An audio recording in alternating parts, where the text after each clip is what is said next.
जय श्री गणेश। पितरों की तीन मानस कन्याएं मेना, धन्या और कलावती के पूर्व जन्म का वृतांत और सनक आदि द्वारा प्राप्त श्राप का वरदान का वर्णन। नारद जी बोले, हे मां प्रभाग्य, हे विदे, अब आप आदर पूर्वक मेना की उत्पत्ति का वर्णन कीजिए और आपके भी विषय में बताइए। इस प्रकार मेरे संदेह को दूर कीजिए। ब्रह्मा जी बोले, हे नारद, हे सुतवर्य, हे महाबुद्ध, आप इन मुनि गणों के साथ विवेक पूर्वक मेना की उत्पत्ति के वृतांत को अत्यंत प्रेम पूर्वक सुनिए। मैं कह रहा हूँ, हे मुने, मैंने अपने दक्ष नामक जिन पुत्र की चर्चा पहले की थी, उसके यहाँ सृष्टि की कारणभूता 60 कन्याएं उत्पन्न हुई। उन्होंने उन कन्याओं का विवाह श्रेष्ठ कश्यप आदि के साथ किया। हे नारद, यह सारा वृतांत आपको विधिवत ही है और अब प्रस्तुत कथा का श्रवण कीजिए। उन्होंने उनमें से स्वधा नाम की कन्या पितरों को दी। वह स्वधा से धर्म मूर्ति रूपा सौभाग्यवती 3 कन्याएं उत्पन्न हुई। और हे मुनीश्वर, उन कन्याओं के पवित्र, सदा विघ्नों का हरण करने वाले तथा महामंगल प्रदान करने वाले नामों को मुझसे सुनिए। सबसे बड़ी कन्या का नाम मेना, मझली कन्या का नाम था धन्या तथा अंतिम कन्या का नाम कलावती था।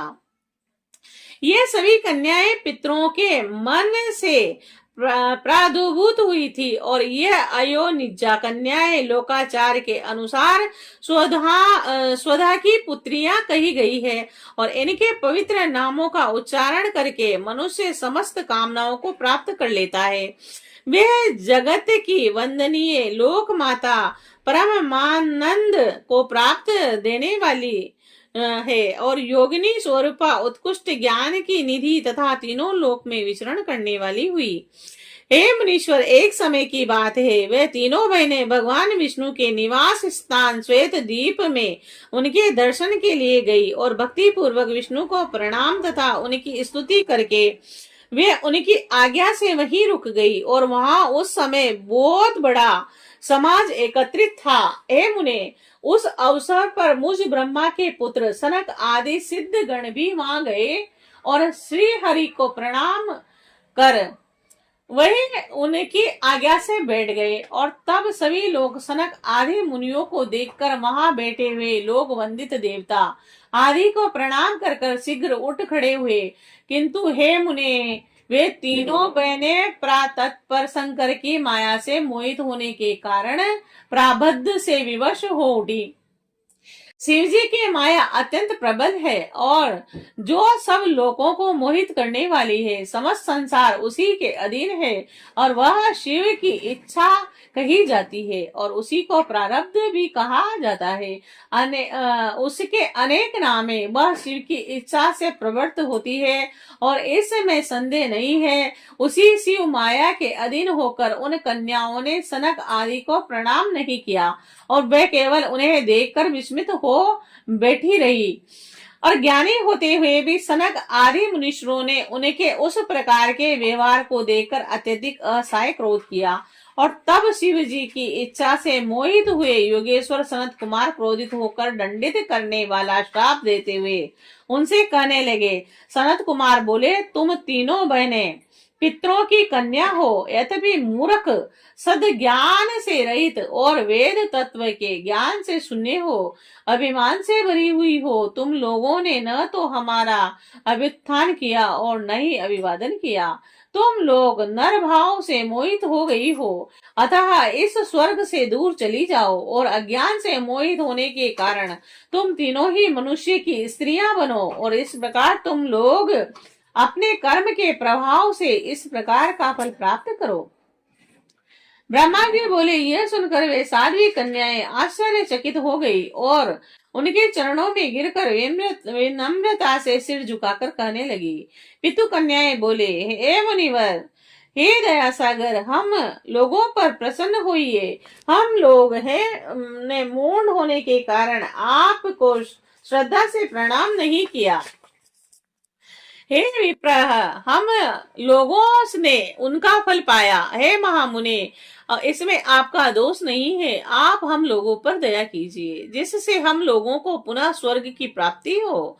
ब्रह्मा जी बोले, हे तात, तब उनकी यह बात सुनकर प्रसन्नचित वह मुनि शिव जी की माया से प्रेरित हो श्राप से उद्धार का उपाय कहने लगे। सनत कुमार बोले, हे पितरों की तीनों कन्याओं, तुम लोग प्रसन्नचित होकर मेरी बात सुनो। यह तुम्हारे शोक का नाश करने वाली और सदा ही तुम्हें सुख प्रदान करने वाली है। और तुम से जो श्रेष्ठ है वह विष्णु के अंशभूत हिमालय गिरी की पत्नी होगी, और पार्वती उसकी पुत्री होगी, और योग स्वरूपा धन्या नामक दूसरी कन्या राजा जनक की पत्नी होगी, और उसकी कन्या महालक्ष्मी होगी, और जिनका नाम सीता होगा, और सबसे छोटी कन्या कलावती वैश्य वृक्षभान की पत्नी होगी, और जिनकी पुत्री के रूप में द्वापर में अंत में राधा जी प्रकट होंगी, और योगिनी मेन का पार्वती के वरदान से अपने पति के साथ उसी शरीर से परम पद कैलाश को जाएगी, तथा वह धन्या जनक वंश में उत्पन्न जीव मुक्त तथा महायोगी शीर ध्वज को पति रूप में प्राप्त कर सीता को जन्म देगी तथा वैकुंठ धाम को जाएगी। वृक्षभान के साथ विवाह होने के कारण जीवन मुक्त कलावती भी अपनी कन्या के साथ गोलोक जाएगी, और इसमें संशय नहीं है। और इसी संसार में बिना विपत्ति के किसको कहाँ महत्व प्राप्त होता है। उत्तम कर्म करने वालों के दुख दूर हो जाने पर उन्हें दुर्लभ सुख प्राप्त होता है। तुम लोग पितरों की कन्याएं हो और स्वर्ग में विलास करने वाली हो। अब विष्णु का दर्शन हो और जाने से तुम लोगों के कर्म का क्षय हो गया है।